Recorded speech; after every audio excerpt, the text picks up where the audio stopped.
puente, que es el puente, es un puente Yamatán, que ese fue el terremoto de China en 2020. Son eventos bastante recientes. Ahora, y no solo esos años, no solo 2021, 2022, 2023, sino históricamente. Vamos a hablar de eventos que han marcado la historia de los puentes. Por ejemplo, el terremoto de Tohoku, un terremoto que dejó muchos años en puentes. El terremoto de Northridge en 1994. Bueno, y hubo múltiples terremotos en esa época en la zona de California que hicieron colapsar muchos puentes. Y otro evento importante es el terremoto de Maule en 2010 en Chile, que también hubo una falla importante del puente. Eso no lo vamos a analizar. Bueno, y aquí obviamente en Ecuador en el terremoto 2016, pero no quería alargar mucho la presentación. Pero aquí, por ejemplo, ¿qué pasó en Chile? Hubo alrededor de 300 puentes dañados. Este terremoto quería tratarlo en particular porque es uno de los terremotos más grandes jamás registrados en la historia. Entonces está en el top 5 de los terremotos más grandes jamás registrados. ¿Por qué digo jamás registrados? Porque obviamente desde que tenemos instrumentación para poder medir los terremotos, este ha sido uno de los más grandes. Evidentemente tenemos registros históricos que se pueden levantar a través de otro tipo de estudios geológicos, se puede hacer una estimación de cuál fue la magnitud, pero desde que tenemos data, ese es uno de los más grandes que hemos registrado, 8.8. Este terremoto fue masivo, o sea, fue algo increíble, que causó también un tsunami bastante destructivo. De hecho, la mayor parte de las pérdidas lamentables de vidas humanas que hubo en Chile y de daños que hubo en general en la zona costera de Chile fue debido al tsunami. Ahora, hubo alrededor de 300 puentes dañados a nivel nacional, pero esos puentes representaron únicamente el 3% del inventario total de puentes. Es decir, del 100% de los puentes que había en el país en esa época, con este gran terremoto, un terremoto extraordinario, en todo el sentido de la palabra, únicamente el 3% se dañaron. Alguien puede decir, es poco, o sea, puede decir, bueno, Chile lo hizo bien, pero vamos a ver cuáles son las repercusiones de esto. Incluso cuando es poco. La recuperación total de la funcionalidad de la red, es decir, ¿cuánto se tardaron en recuperar todos esos puentes? Tardó como 10 meses. ¿Sí? Y esta pues es una medida interesante porque son 10 meses de retrasar el tráfico, de tener, por ejemplo, redes colapsadas, de evitar que las personas se trasladen con normalidad, y esto va incrementando cada vez más las pérdidas económicas del país. ¿Sí? Aquí vemos cómo se va recuperando paulatinamente la funcionalidad. En rojo, cuando está todo dañado, y en verde, pues, luego los 10 meses, cuando se recupera por completo la funcionalidad. Ahora, por eso es muy importante, para yo evitar ese tipo de escenarios, yo tengo, por ejemplo, que priorizar qué puente voy a reforzar, qué talud necesita intervención, qué estructura yo debo recuperar, o qué debo construir para evitar de que eso suceda. Entonces, ¿qué es lo que está haciendo el mundo? ¿A dónde apunta? Pues es un análisis probabilístico, básicamente, del riesgo sísmico. Y consideramos tres aspectos fundamentales, que esto igual es generalizado cuando se evaluación de riesgo: amenaza, vulnerabilidad y exposición. ¿Qué es la amenaza? La amenaza es aquello a lo cual se encuentra expuesta la estructura. Por ejemplo, un terremoto. Un terremoto es una amenaza. Un incendio es una amenaza. Una gran lluvia es una amenaza. ¿Sí? Entonces, es la probabilidad de que una determinada medida intensiva, como movimiento de suelo o cualquier otra, porque de un incendio o lo que sea, ocurra. La vulnerabilidad depende de la estructura. ¿Qué quiere decir? Si ocurriera ese terremoto, esa estructura, ¿cómo se comportaría? ¿Se comportaría bien? ¿Se comportaría mal? Esa es la vulnerabilidad. Y la exposición es, bueno, la cantidad de características de los activos. O sea, ¿quién usa? ¿Qué se pone en riesgo si esa estructura falla? Si, por ejemplo, los hospitales se ponen en riesgo para atender a X pacientes. ¿Cómo se cuantifica? Pues hay muchas formas de cuantificarlo, pero algo que se tiene como una especie de consenso, por así decirlo, que tenemos actualmente en esta rama, es la metodología del Performance-Based Engineering, el análisis de ingeniería basado en desempeño, básicamente. ¿Sí? Esta es una metodología desarrollada por la PIR de Estados Unidos y que busca mejorar en la estimación del riesgo. Ahora, ven esta ecuación que parece complicada, pero es más complicado de lo que está aquí. Es muy fácil, lo voy a explicar. Primero, empezamos con, yo determino cuál es la probabilidad de que ocurra una amenaza. ¿Sí? ¿Qué quiere decir eso? Yo estimo cuán probable es de que un terremoto de determinadas características suceda. Por ejemplo, como les digo hace un rato, ¿cuál es la probabilidad de que aquí, justo aquí, ocurra una intensidad o un movimiento de suelo de un objeto? ¿Sí? ¿Cuán probable es eso? Yo eso lo cuantifico. Digo, bueno, tiene una probabilidad del 30%. ¿Sí? Entonces, existe un 30% de probabilidad de que ocurra un terremoto, de que justo aquí cause una aceleración de un objeto. ¿Y por qué soy muy enfático con que justo aquí? Porque cuando ocurre un terremoto, y eso quiero que ustedes se lo graben bien, cuando ocurre un terremoto, nadie, absolutamente nadie, siente el terremoto de la misma manera. Todos lo van a sentir diferente. Incluso si están ustedes aquí y su vecino está al lado. ¿Sí? Ustedes dos, ustedes y su vecino, no van a sentir el terremoto igual. ¿Por qué? Porque la manera en la cual nosotros percibimos el movimiento, o la manera en la cual se mueve el suelo bajo nosotros, va a depender de tres cosas fundamentales. Primero, va a depender de la magnitud del evento, evidentemente. Eso es común para todos. Luego va a depender de las características del suelo, porque el terremoto son ondas sísmicas que viajan a través del suelo. Y esas pueden amplificarse, o sea, pueden crecer o pueden reducirse, depende del tipo de suelo. Por ejemplo, cuando tenemos suelos blandos como arcillas, se puede amplificar. ¿Sí? Y eso se ha dado, por ejemplo, en México pasó que en el terremoto del 85 sucedió eso, de que las ondas sísmicas eran de otro tipo de frecuencia y se amplificaron, se hicieron más grandes y pasaron grandes trozos. Porque, por ejemplo, el suelo bajo la Ciudad de México es un suelo bastante blando. Cuando nos encontramos, por ejemplo, en roca, las ondas grandes se hacen pequeñas, ¿sí? Cambian la amplitud. Entonces depende también del tipo de suelo. Y depende de la estructura. Porque esta estructura de aquí no se va a mover igual, por ejemplo, que la biblioteca. No se va a mover igual que el edificio donde está el Marcelino, o el edificio 9, o el edificio 4, o el 3, o el 1. ¿Sí? Cada estructura se va a mover diferente porque tiene características diferentes. No vamos a meter a temas de dinámica, pero en resumen. La estructura se va a mover diferente porque depende de la masa, la rigidez y el amortiguamiento que tenga la estructura. ¿Sí? Y cada estructura tiene su masa, rigidez y amortiguamiento propios. O sea, si incluso yo construyo dos estructuras idénticas a nivel de plano, van a tener diferentes masas, rigidez y amortiguamiento. ¿Por qué? Porque los materiales no van a ser exactamente iguales. Porque hay mucha incertidumbre respecto, por ejemplo, a la mezcla de hormigón, a las características del acero, etcétera, etcétera. Entonces, cada estructura, imagínense como una huella digital, es diferente. Entonces, va a depender de la magnitud, distancia del epicentro y de las características de la estructura. Por eso nadie siente que terremoto igual. Y por eso soy muy enfático en esto, de que justo aquí, porque si va a depender obviamente si el terremoto es para todos de 9, pero no se va a mover igual aquí que se va a mover, por ejemplo, en el Valle o en Argelia, porque hay suelos diferentes, estructuras diferentes. Entonces, vuelvo acá. Determino cuán probable es de que ese terremoto cause aceleración acá. Luego, una vez que ocurre el terremoto, digo, cuán probable es de, por ejemplo, de que aquí tenga una deriva de piso. O sea, por ejemplo, a deriva de piso me refiero a un desplazamiento entre losas inmediatas, ¿sí? Que se da un porcentaje, que se tiene una deriva del 2%, 3%. ¿Cuán probable es de que ocurra esa deriva? Luego, si ocurre esa deriva del 3%, ¿cuán probable es de que cause un daño? Sí, porque digamos, yo puedo tener 3%, pero puede que eso no dañe la estructura, o puede que sí. ¿Sí? Entonces, ¿cuán probable es eso? Y luego, ¿cuán probable es de que eso genere tal condicional acumulado? Entonces, luego, básicamente lo que hago es una convolución matemática. Convolución es una palabra bonita para decir que es una multiplicación o integral, en la cual lo que hago es que multiplico, ¿sí? O integro la probabilidad por la probabilidad por la probabilidad por la probabilidad. ¿Sí? Básicamente hago eso. Y luego tengo una probabilidad muy bajita. Entonces digo, la probabilidad de que aquí ocurra, que se caiga todo el techo es del 2%. ¿Sí? En 50 años.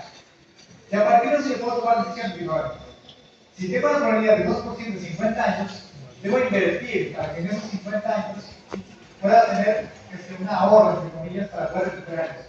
Y esto lo utilizan, por ejemplo, las aseguradoras a nivel mundial para poder asegurar edificios, grandes edificios, puentes, etcétera, etcétera, ese tipo de metodologías. Y a nosotros nos sirven como ingenieros para tomar decisiones respecto a la estructura. Debo reforzarlas porque imagínense que yo tenga la probabilidad de que en 50 años del 25%, o sea, no, está extremadamente alto, muy alto. O sea, nosotros hablamos siempre de probabilidades menores al 2% en 50 años, del año. Pues aquí hay una descripción de lo que les acabo de mencionar a nivel de nomenclatura. Ahora, esto nosotros lo podemos llevar luego a nivel regional, porque les dije al principio, a mí no me sirve mucho analizar la estructura de manera individual, metro cuadrado, si me olvido del resto.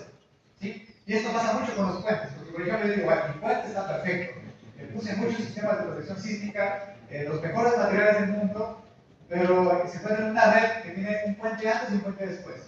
Si el puente que está antes o el puente que está después se daña, mi puente no sirve de nada. O sea, todo lo que yo invertí en mi puente no sirve de nada.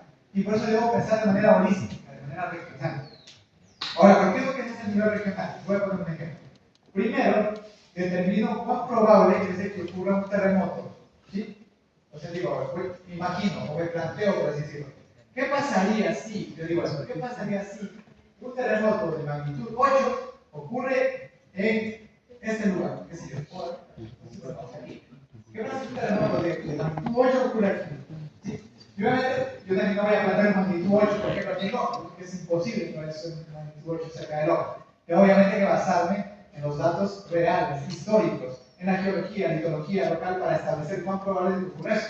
Entonces, planteo cosas realistas. Entonces, por ejemplo, aquí en California, 8 es muy exagerado, California es difícil que pase. Digamos un terremoto de 7, ¿sí? Ocurre aquí. Me planteo un terremoto de 7 aquí. Digo, si ese terremoto de magnitud 7 tuviera ese epicentro, un epicentro en particular, ¿cómo se movería todo el suelo? Pues yo hago un mapa de intensidad, es un mapa de intensidad, que lo que me muestra es similar a lo que me mostré de Turquía, aunque lo de Turquía fue con datos reales, estos con datos probables. Entonces digo, si ocurrió un terremoto de esa intensidad, de esa magnitud, esa sería la intensidad. Vemos aquí cerca de Oakland sería, por ejemplo, la zona con mayores aceleraciones, mayores movimientos, y conforme me alejo de Oakland, pues tengo menos intensidades. ¿Sí? Ahora, luego de que planteo este terremoto en específico, analizo. ¿Dónde están mis puentes? Si digo, ese es el nivel de puentes. ¿Qué puentes se dañarían si ocurriera ese terremoto? Como ya tengo las intensidades, uso mi información, tengo la medida de intensidad, uso la curva de fragilidad y digo, estos son los puentes que se van a dañar. Imagínense la curva de fragilidad como una caja negra en la cual yo le meto terremoto y me dice, ¿se daña? No se daña. ¿Sí? Eso me dice la curva de fragilidad. Y acá me dice que estos que están con naranja se van a dañar. Luego, ¿qué hago yo? Digo, si esos puentes se dañan, ¿qué va a pasar con la red de transporte? Pues hago un modelo de la red, ¿sí? Un modelo de tráfico de la red. ¿Sí? Es un modelo, por ejemplo, que se puede hacer basado en agentes, en lo cual establezco, si esos puentes se dañaran, ¿cómo va a ser la movilidad? Entonces yo planteo escenarios de origen-destino, post-terremoto, y puedo establecer algo. Si yo quería llegar del punto A al punto B, y originalmente me demoraba 1 hora, debido a que esos puentes se dañaron, me voy a demorar 3 horas, me voy a demorar 4 horas. Luego cuantifico y digo, bueno, las personas se demoraron 1 hora, y ahora se van a demorar 4. Esas 3 horas las asigno un costo monetario, porque obviamente eso implica un costo para las personas. Y luego lo que yo puedo hacer es que esto lo planteo millones de veces. ¿Sí? Yo puedo hacerlo literalmente millones de veces. Planteo otro epicentro, otro mapa, otro escenario y veo cómo se comporta la red. Y obviamente cada escenario está asociado a una probabilidad de ocurrencia. Entonces va a haber eventos más probables, que de magnitud 4, 3, 2, y eventos menos probables, de magnitud 6, 7, 5. Y a partir de eso, yo determino lo que ustedes ven en la parte izquierda, a la izquierda, ustedes ven en la parte de la pantalla, una curva de riesgo. Si estas lo que vemos acá son curvas de riesgo. Posiblemente que muestra que conforme incrementa la probabilidad, ¿sí? Obviamente se van disminuyendo las pérdidas, pero en eventos menos probables las pérdidas son mayores. Y luego podemos hacer algo más. Yo digo, ¿qué pasaría si yo refuerzo este y este puente? ¿Cómo cambia la curva de riesgo? Y puedo repetir ese proceso una y otra vez hasta determinar, digo, esta es la combinación óptima de puentes que debo reforzar para que el daño o el riesgo disminuya en mi red. Obviamente ustedes habrán analizado esto, computacionalmente es malísimo. Así esto lo queremos hacer con nuestras computadoras, nos faltan vidas para poder hacer esto. ¿Sí? ¿Qué es lo que se hace? Por ejemplo, solo el modelo de la red, este modelo de la red, de acá, de la red de transporte, un escenario, como decir, bueno, en ese escenario de puentes dañados, ¿cómo se comporta la red? Eso tenemos. En este tipo de casos utilizamos, hay diferentes metodologías, pero por ejemplo, algo que se usan actualmente son los denominados surrogate models. ¿Sí? Son modelos surrogados que lo que hacen es que a la red yo la simplifico en un polinomio. Yo calibro un polinomio para que ese polinomio, si yo le meto determinados valores, me dé el comportamiento de la red, de manera simplificada. Entonces, lo que antes me tardaba un día, 24 horas, ahora lo puedo hacer en 30 segundos. Obviamente, calibrar ese surrogate model implica un proceso matemático, un proceso de simulación, por su decalibración. Una vez que yo lo tengo calibrado, pues puedo hacer todos los escenarios que yo quiera. Esa es una metodología que se usa actualmente, mucho. Y pasa lo mismo con el resto de cosas. Ahora, hay otro problema con el tema de las pruebas de efectividad. Yo les había dicho que la prueba de efectividad es una caja negra que me dice, ¿se daña o no se daña? ¿Sí? Ahora, ¿cómo yo asigno una prueba de efectividad a un puente? ¿Cuál es el proceso normal? Encuentro un puente, digo, ese es un puente, lo analizo, determino sus propiedades, características del suelo, etcétera, y luego calculo su prueba de efectividad. Perfecto. Ahora, eso le llamo curva de efectividad específica, porque es esa curva de ese puente en particular. Pero en una red, yo no tengo un tipo de puente, tengo diferentes tipos de puentes. Puentes arcos, puentes de hormigón, puentes de acero, puentes de madera, puentes atirantados, etcétera. Entonces, ¿qué hago ahí? Yo no me puedo poner puente por puente y calcular la curva de efectividad, porque otra vez, se me va la vida si me pongo puente por puente analizado. Entonces lo que se hace es que se agrupan los puentes en aquellos que tengan características similares. Por ejemplo, acá abajo puentes A, en la parte de arriba puentes libre. Y luego lo que tenemos son curvas de grupo, es decir, una curva que representa todo el grupo. Obviamente esta simplificación tiene sus repercusiones, pero en el análisis regional funciona. Y esa se llama curva de efectividad genérica. ¿Sí? Ahora, ¿cuáles son los métodos que nosotros utilizamos para determinar curvas de efectividad? Solo para mencionarles rápidamente cómo se hace esto. Nosotros lo que hacemos para determinar una curva de efectividad es que yo genero el modelo del puente, un modelo de elementos finitos. Se puede hacer incluso en SAP. O sea, es un poco lento en SAP, pero se puede hacer en SAP. Pero se usa otro tipo de elementos finitos que puedo usar, ANSYS, OpenSys, Diana, Abacus. Hay diferentes programas de elementos finitos. A mi puente de elementos finitos, yo luego lo simulo o le agrego un terremoto y veo cómo se comporta con ese terremoto. Y luego lo repito cientos de veces, ¿sí? Cientos de veces. Hago muchas simulaciones. Y luego de todas esas simulaciones, pues yo hago un análisis probabilístico y determino la curva de efectividad. Otra metodología, pues es que el análisis dinámico incremental, en el cual yo le meto un signo de una intensidad y luego lo voy haciendo crecer así. Y luego analizo cómo responde el puente a ese signo. Y eso lo hago cientos de veces, ¿sí? Y luego determino sus propiedades probabilísticas y determino la curva de efectividad. Y lo mismo, otro método que se llama Multiple Site Analysis, que es el análisis de múltiples franjas, que hago también algo lo mismo, pero aquí selecciono terremotos en diferentes periodos de retorno. Y hago lo mismo. Ahora, ¿cómo se va a agrupar adecuadamente? Pues hay muchas metodologías, actualmente están utilizando metodologías para agrupar los puentes basadas en inteligencia artificial, pero no hay un consenso como tal para eso. Ahora, una pregunta importante. ¿Existe diferencia en el desempeño del puente según el método de instalación de los proyectos numéricos? Es una pregunta que nosotros hicimos en Chile hace poco. ¿A qué me refiero con esto? Luego del terremoto de 2010 hubo diferentes cambios normativos debido a los daños que se presentaron a los puentes. Y esos cambios normativos aquí se resumen. Pero un cambio normativo importante fue que los apoyos numéricos siempre tienen que instalarse con anclajes en la parte superior y en la parte inferior. Aquí podemos, por ejemplo, podemos ver la configuración que era previo al terremoto de 2010, que era únicamente la viga, que ahí dice Twitch Shooter, luego tenemos el estribo o la pila del puente y la pila sonora sin anclajes. Luego en 2010 se cambió la normativa y se tiene que anclar arriba y abajo para evitar que se salga la viga. Entonces, ¿qué fue lo que analizamos? Que esta nueva configuración de pila pues, puede tener un problema. ¿Por qué? Hagamos un recuento histórico rápido. En 2010 ocurrió el terremoto de magnitud 8.8. En febrero de 2011 se crearon los nuevos criterios de diseño sísmico de los puentes y aquí hubo mucha intervención hubo mucha ayuda japonesa. Sí, para poder hacer esto, llegaron técnicos de Japón a Chile para poder hacer estos cambios, sugerir cambios basados en la norma japonesa. En marzo de 2011, muy cercano luego de los cambios, ocurrió el terremoto de Tohoku en Japón, en 9.1. Y ahí se dieron cuenta que lo que recomendaban pues no estaba tan bien.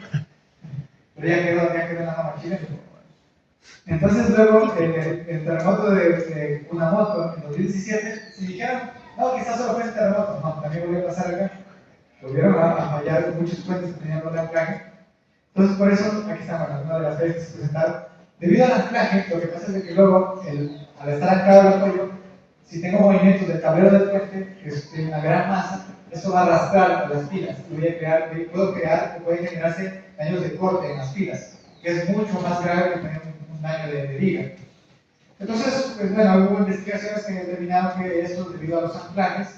Y nosotros nos preguntamos en Chile, ¿qué puede llegar a pasar con eso? Entonces, bueno, no voy a entrar mucho en detalle en esto, pero básicamente analizamos qué pasaría si al puente yo le coloco apoyos anclados únicamente en los estribos y un apoyo sin anclaje en las pilas, ¿sí? O en las cepas. Es decir, que en los extremos esté anclado, pero en las cepas pues esté libre.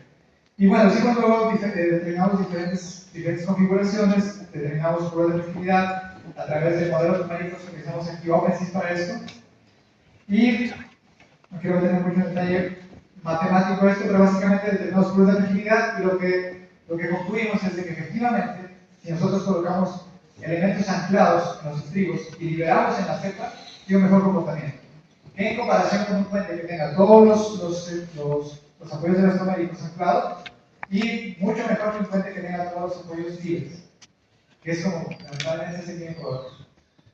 Y bueno, tendencias en temas de ingeniería en esta área, mucha inteligencia artificial. Ahorita estamos leyendo con el tema de inteligencia artificial, machine learning, redes neuronales, deep learning, etcétera, etcétera.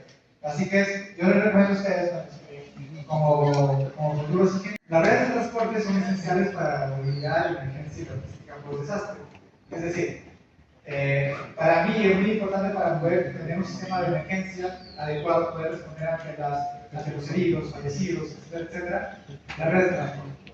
Entonces nosotros debemos identificar qué es vulnerable y es muy importante integrar todo lo que es el riesgo sísmico en este tipo de análisis, o riesgo integral. Es muy importante que consideremos el cálculo del riesgo.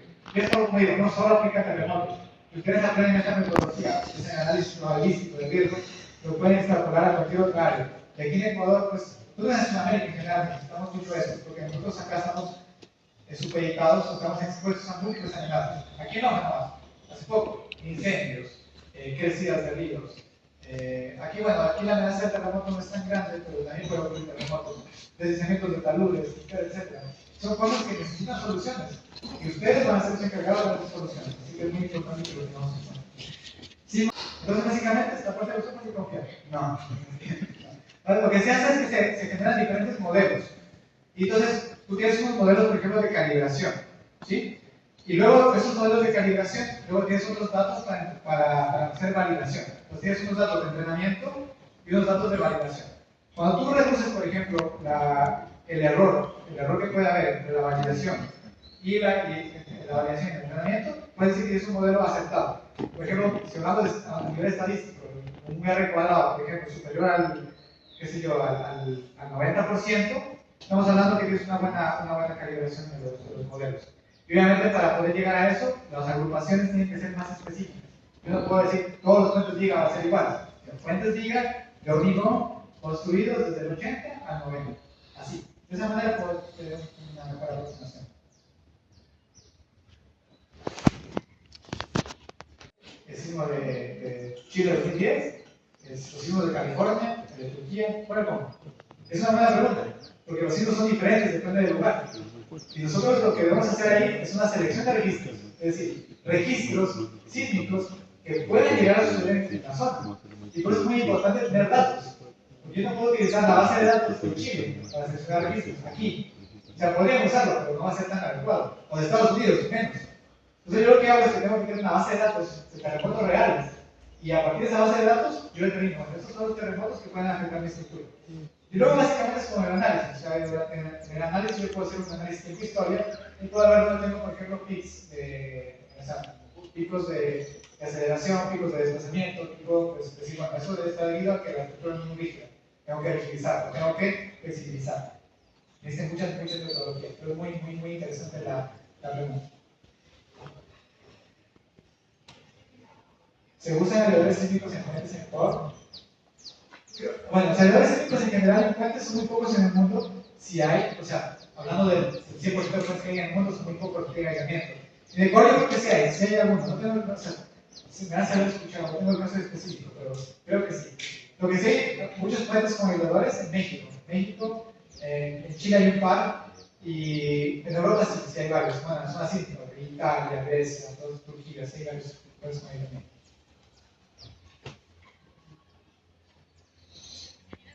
¿Cómo mejoramos la resistencia de la estructura? Ya, algo adicional a la pregunta anterior. ¿Cuándo debo evitar un puente? Es muy importante cuando tengo un puente curvo, una zona sísmica. Sí o sí tiene que ser aislado. Porque los puentes curvos, un dolor de cabeza, si no se dice. Ahora sí. ¿Cómo mejoramos la resistencia de la estructura?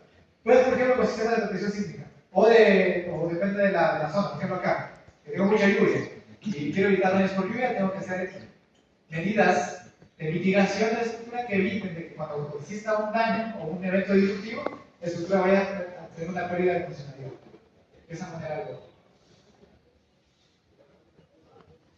¿Cómo podrían involucrarse los estudiantes o jóvenes profesionales en este tipo de investigaciones? Bueno, pues es una muy buena pregunta. A ver, lo más adecuado pues, para poder vincularse en este tipo de investigaciones es a través de un máster en ciencias, un doctorado. Por ejemplo, en Chile, ustedes si, obviamente, se gradúan, por ejemplo, por el pregrado, y han hecho, por ejemplo, una tesis con algo relacionado a investigación en el pregrado, ustedes pueden postular directamente al doctorado, sin hacer maestría. Porque hay un proceso en el cual, de año y medio, en el cual reciben cursos similares a los de la maestría y luego empiezan investigación. Entonces, no es requisito tener una maestría para hacer un doctorado. Pueden hacerlo, porque pueden hacer un doctorado en Chile. El doctorado es la mejor forma de dedicarse a la ciencia. Obviamente no es la única. Ustedes también podrían hacerlo a través de, la mejor manera de empezar es a través de las tesis. Ustedes hacen aquí el pregrado. Es el primer acercamiento que tienen. Y si luego quieren profundizar, pueden hacerlo a través de una maestría en ciencias y luego a partir, por ejemplo, del doctorado. O si, por ejemplo, en el caso de Chile, se podrían hacerlo desde el pregrado directamente y desde el doctorado. Y hay muchas otras opciones. O sea, actualmente en el mundo hay muchas oportunidades para hacer maestrías, doctorados en ciencia. Por ejemplo, en Inglaterra, cómo funciona es que ustedes directamente le escriben al profesor que está investigando sobre el tema que a ustedes les gusta. Dicen, mire, profesor, me presento, soy tal, mi tesis de pregrado fue sobre esto, estoy muy interesado en investigar esta temática que a usted le gusta. Me gustaría hacer, profesor, una entrevista. Luego en la entrevista le dicen que ustedes están muy interesados en hacer la maestría o el doctorado con ellos y siempre tienen presupuesto. Al menos en Reino Unido hay mucho dinero para poder hacer investigación con ustedes. Y es así, por tanto, directamente postular una beca, sino directamente con el profesor. Hay muchas opciones para eso. Pero el camino, si quieren hacer ciencia, pues les puedo compartir ¿puedo compartir acá a ustedes el enlace? Sí, porque creo que dentro de pocas semanas lo van a liberar como gratuitamente, o sea, no para siempre, como para prueba. Y lo van a poder ustedes utilizar. Es muy chévere. Pero es un taxis. ¿Tiene previsto extender este estudio a otras regiones de otros tipos de infraestructura? Sí. De hecho, estoy haciendo. Ahora yo me dedico a terremotos, pero el último medio año estuve en Inglaterra haciendo lo mismo, pero para analizar puertos y también puentes, pero no para terremotos,